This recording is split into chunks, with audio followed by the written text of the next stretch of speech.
मन को काबू में कैसे करें? यह सवाल हम सभी ने कभी ना कभी तो किया है।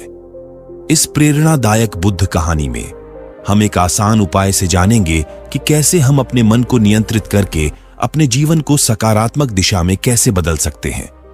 साथ ही जानेंगे कि इस सिंपल तकनीक का पालन करके हम कैसे अपने मानसिक स्वास्थ्य को सुधार सकते हैं। एक समय की बात है, गौतम बुद्ध एक नए शहर में पहुंचे। शहर वाले उनकी उपस्थिति से उत्साहित होकर सभी एकत्र हो गए। बुद्ध ने उनसे अपने जीवन के गहरे रहस्यों पर विचार किया और एक रोचक प्रवचन दिया। प्रवचन के बाद एक युवती ने बुद्ध से मिलकर अपनी समस्या बांटी।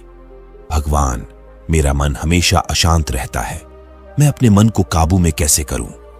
बुद्ध ने दयालुता से उसका हाथ पकड़ा और बताया, तुम्हारा मन एक पक्षी की तरह है जो हमेशा उड़ना चाहता है। उसे शांत करने के लिए तुम्हें एक अच्छा पिंजरा देना होगा।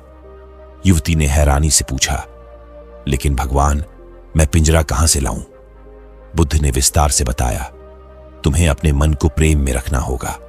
जब तुम्हारा मन द्वेष या लोभ में फंसने लगे तो तुम्हें उसे वापस प्रेम में लाना होगा। सबसे आसान तरीका है करुणा करना। जब तुम करुणा करते हो तो अपने मन को दूसरों की भलाई पर ध्यान लगाओ, और जब तुम करुणा पाते हो तो मन को उसी पर ध्यान लगाओ। युवती ने कहा, भगवान, मैं इसे अवश्य अपनाऊंगी। युवती ने बुद्ध के उपदेश का पालन करना शुरू किया। कुछ ही महीनों में उसने अपने मन को काबू में करना सीख लिया। वह अब अपने विचारों को प्रेममय बना रखती थी और उसने अपने जीवन को शांति की दिशा में मोड़ दिया। एक दिन वह फिर से बुद्ध के पास गई और खुशी से बोली, भगवान, आपके उपदेश ने मेरे जीवन को सही दिशा में मोड़ दिया।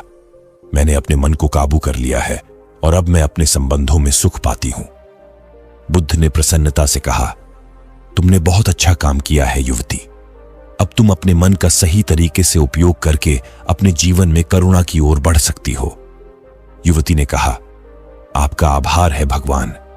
उसने बुद्ध से विदा ली और आनंद से अपने जीवन की नई यात्रा पर निकली। उसने अपने मन को प्रेममय करके अपने संबंधों को सुंदर और स्थायी बनाया और एक सुखी और शांत जीवन की दिशा में कदम बढ़ाया।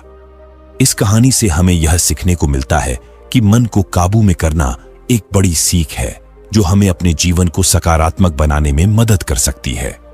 मन को काबू में करने के लिए हमें ध्यान और सामर्थ्य की आवश्यकता होती है। जब हम अपने मन को सांस लेने पर ध्यान देते हैं तो हम उसे अपनी इच्छा शक्ति से संजीवनी दे सकते हैं। इस प्रकार हम अपने जीवन को पूर्णता की दिशा में बढ़ा सकते हैं।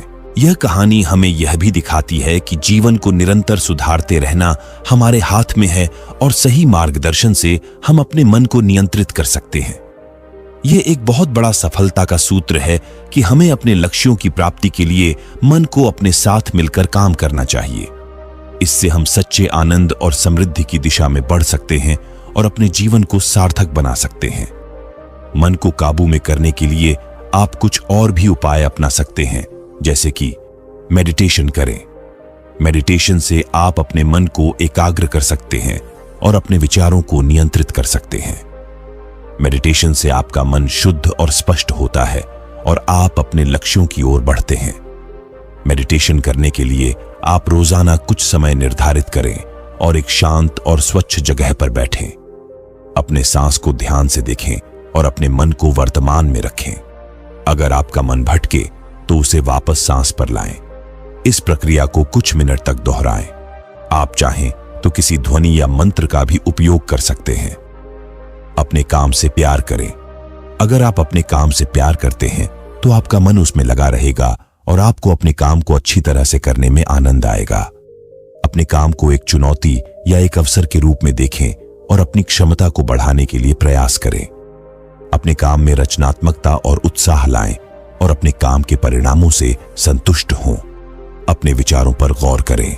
आपके मन को काबू करने के लिए आपको अपने विचारों को जानना और समझना होगा। अपने विचारों को लिखें या बोलें और उन्हें विश्लेषण करें। अपने विचारों को सकारात्मक और नकारात्मक के रूप में वर्गीकृत करें और अपने नकारात्मक विचारों को बदलने के लिए उपाय ढूंढें। अपने विचारों को तथ्यों और युक्तियों से समर्थित करें और अपने विचारों को अपने व्यवहार में परिलक्षित करें।